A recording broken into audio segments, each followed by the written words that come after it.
Assalamualaikum warahmatullahi wabarakatuh. Nama saya Riko Gal Pamungkas. Di sini saya akan membahas tentang hak asasi manusia dengan pelajaran PPKN kelas 12 MIPA 2. Membahas tentang kasus Santa Cruz pada tahun 1991. Nah, yang pertama mulai dari pengertian HAM. Apa sih HAM itu? HAM itu merupakan singkatan dari hak asasi manusia, yang merupakan sebuah konsep hukum dan normatif yang menyatakan bahwa manusia memiliki hak yang melekat pada dirinya karena ia adalah seorang manusia. Nah, hak asasi manusia ini juga berlaku kapanpun, dimanapun, dan kepada siapapun, sehingga hak asasi manusia bersifat universal. Macam-macam HAM itu terbagi menjadi 6. Nah, yang pertama itu ada hak asasi pribadi. Hak asasi pribadi itu merupakan hak asasi yang berhubungan dengan kehidupan pribadi manusia. Contohnya hak asasi pribadi ini sebagai berikut, yaitu hak tentang kebebasan untuk bergerak, berpergian, atau berpindah-pindah tempat. Nah, kemudian yang kedua adalah hak asasi politik. Hak asasi politik merupakan hak asasi yang berhubungan dengan kehidupan politik. Nah, contohnya itu dia seseorang dapat memilih atau dipilih dalam suatu pemilihan, ataupun bisa juga ikut serta dalam kegiatan pemerintahan.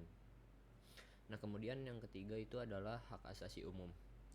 Hak asasi umum ini merupakan hak kesamaan kedudukan dalam hukum dan pemerintahan, yaitu hak yang berkaitan dengan kehidupan hukum dan pemerintahan.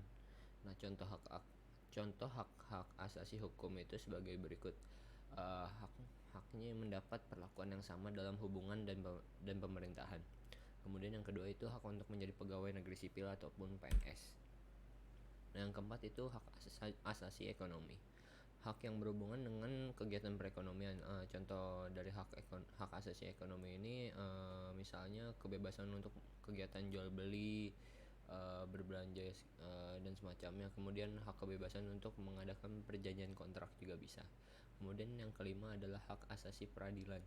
Nah, hak ini diperlakukan sama dalam tata cara pengadilan. Contoh haknya itu sebagai berikut, yaitu mendapat pembelaan hukum di pengadilan, atau bisa juga disebut lawyer, merupakan hak asasi peradilan. Nah, kemudian yang terakhir itu adalah hak asasi sosial budaya. Hak asasi sosial budaya ini yang berhubungan dengan kehidupan bermasyarakat. Nah, contohnya itu menentukan atau memilih dan mendapatkan pendidikan atau mendapatkan pengajaran. Nah, kemudian itu hak untuk mengembangkan budaya yang sesuai dengan bakat dan minat dari diri masing-masing. Itu merupakan macam-macam HAM. Nah, sekarang mulai dari latar belakang HAM itu sendiri. Nah, latar belakang HAM itu adalah awal dari ditandatanganinya Magna Carta pada tahun 1215 sebelum Masehi oleh Raja John Lackland. Kemudian juga penandatanganan Petition of Right pada tahun 1628 oleh Raja Charles I. Nah, dalam hubungan inilah maka perkembangan hak asasi manusia ini sangat erat hubungannya dengan perkembangan demokrasi pada saat ini. Nah, kemudian kita bahas tentang kasus pelanggaran yang menjadi topik utama dalam presentasi saya saat ini, yaitu tentang Santa Cruz. Nah, cerita tentang Santa Cruz itu dimulai pada Natal 1991. Kabar beredar di Timor Timur, sebuah delegasi parlemen dari Portugal berniat mengunjungi daerah itu. Nah, rencananya kedatangan mereka itu diikuti 12 jurnalis internasional. Siapapun tak menyangka hal ini akan memicu peristiwa yang akan diingat orang sebagai catatan khusus dalam sejarah kekerasan militer Indonesia di bumi Lorosai. Nah, belakangan niatan Portugal ini ditolak oleh pemerintahan Soeharto. Indonesia keberatan bila dikunjungi disertai para jurnalis sementara. Para jurnalis ya di dalam negeri sendiri, seperti kata mantan pewarta Jakarta Seno Gumira Aji Dharma, yang berkata jurnalisme dibungkam dan harus menggunakan sastra untuk bisa berbicara. Nah, jauh-jauh jauh-jauh hari para pemuda Timor Leste yang melakukan perlawanan bawah tanah sudah kadung menyiapkan sambutan atas kunjungan Portugal itu. Namun gerakan klandestin mereka ternyata diketahui oleh intelijen Indonesia. Mereka yang membuat spanduk-spanduk penyambutan delegasi Portugal di gereja Motel Dili itu diawasi terus gerak-geriknya oleh TNI Indonesia. Nah, hingga pada malam 27 Oktober 1991, sekelompok provokator yang bekerja untuk intelijen Indonesia mengejek para aktivis pro kemerdekaan dan memancing mereka untuk ribut seperti diejek-ejek itu. Nah, anak-anak muda Timor Leste terpancing dan terpicunya perkelahian langsung di malam itu juga. Nah, pada hari 28 Oktober 1991, jasad aktivis muda pro kemerdekaan Sebastio Gomez ditemukan tergeletak di dekat gereja Motel. Nah, sekarang membahas tentang tentara yang menembaki demonstran yang dimulai dari inti pembahasan HAM itu sendiri. Nah, 2 pekan setelah itu, pada pagi 12 November 1991, tepat pada hari Jumat atau Sabtu, Pastor Alberto Ricardo memimpin misa arwah untuk memperingati kematian Gomez di gereja Motel Dili. Misa diikuti ribuan umat Katolik di Timor Leste. Ketika misa usai pada pukul 7 waktu setempat, sekitar 500 orang keluar dari gereja sembari membentang spanduk gambar Sanana Gusmao, pemimpin gerakan pro kemerdekaan Timor Leste. Sambil terus berjalan seperti iring-iringan, mereka memekikan Timor Leste, Timor Leste, Timor Leste dengan unjuk rasanya. Nah, iringan pengunjuk rasa itu berjalan sekitar 4 km menuju pemakaman Santa Cruz, tempat Gomez dimakamkan. Nah, sampai di pemakaman itu, menurut Raoul Bartop dan Stephen Leonard Jacobs dalam Modern Genocide pada 2014, tentara Indonesia telah bersiaga yang terdiri dari pasukan Kompi Abrimob, Kompi A dan Kompi D Batalion 303, serta kompi campuran dengan pakaian preman yang dibentuk pada malam sebelumnya. Nah, selain itu juga Batalion 744 dan personil dari Kodium 1627 juga berada di sana. Berdasarkan kesaksian seperti yang ditulis oleh Paul Bartop, tentara Indonesia menembaki massa dengan membabi buta diikuti berondongan senapan otomatis selama beberapa menit.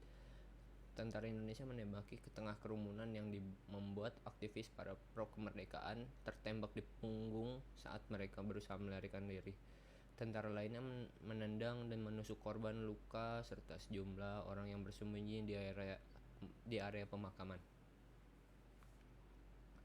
Hukman Reni di buku Euro Guterres, Saya Bukan Siapa-Siapa, itu judulnya, menyebutkan yang berisi dalam laporan Dewan Kehormatan Militer, peristiwa 12 November itu menewaskan sekitar 50 warga sipil Timor Timur.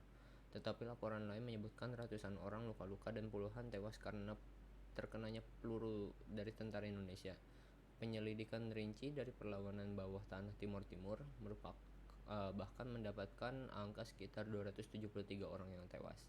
Sementara itu, mantan komandan Kopassus yang bertugas di Timor Timur, Prabowo Subianto, menyebutkan bahwa tindakan penyerangan di Santa Cruz itu tidak taktis secara militer.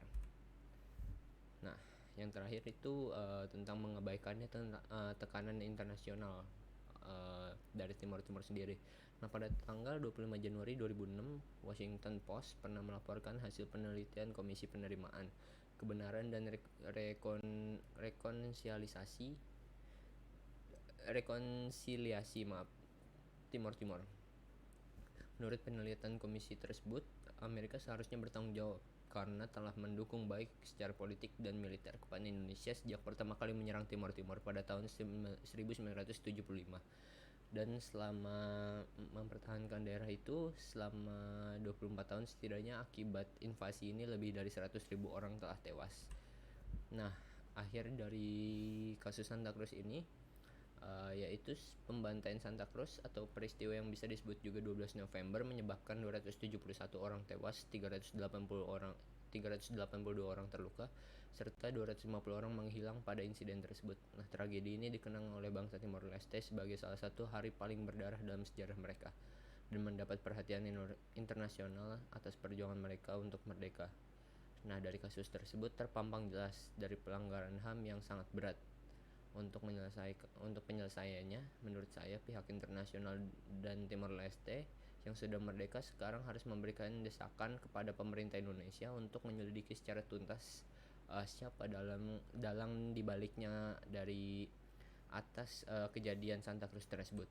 Nah, upaya dari kasus Santa Cruz itu yang dilakukan Timor Leste adalah Timor Leste memisahkan diri dari negara yang merupakan perpecahan antar bangsa sehingga Timor Leste menganggap bangsanya adalah negara sendiri yang terpisah dari Indonesia.